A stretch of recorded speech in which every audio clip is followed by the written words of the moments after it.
Cette photo iconique est la preuve de la présence d'Alexandra Davinel en 1924 à Lhassa. C'est une photographie que Alexandra Davinel va envoyer à son mari, Philippe Nel. Une carte postale en quelque sorte, un trophée qui montre que pour Alexandra, l'image est un document, la preuve de son exploit physique et intellectuel, mais aussi du côté avant-gardiste de l'exploratrice. Pour moi, c'est une femme d'image. C'est une femme d'image.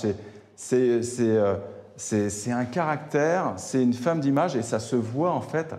C'est pour ça que je fais dans l'exposition en fait des petits focus sur ses portraits, sur ses autoportraits, où on peut sentir à la fois un personnage déterminé, comme sur la photographie du Potala, aussi un personnage un peu facétieux. Il faut que les fils tiennent droit. Autre salle, autre univers. Cette fois, c'est une artiste franco-iranienne qui dialogue avec Alexandra Davinel en tissant un chemin entre elles deux.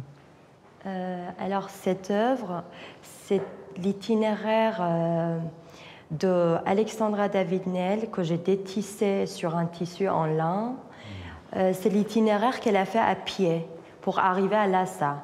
Des œuvres textiles inédites qui explorent l'idée du voyage, mais aussi de la trace, de l'itinéraire, le parallèle entre deux femmes avec une passion, l'Asie. Moi, je viens en France pour faire les écoles d'art, pour commencer un parcours. Alexandra Davinel, elle part pour découvrir autre chose et ailleurs. Cette idée aussi de découvrir ailleurs, je trouve que c'était très intéressant. Pour moi, ailleurs, c'est ici. Pour elle, ailleurs, c'est en Asie. Autre intérêt de ces deux expositions, ce livre souvenir d'une Parisienne au Tibet de 1925. Un exemplaire unique, un livre conservé jusqu'ici dans les collections de la maison Alexandra Davinel.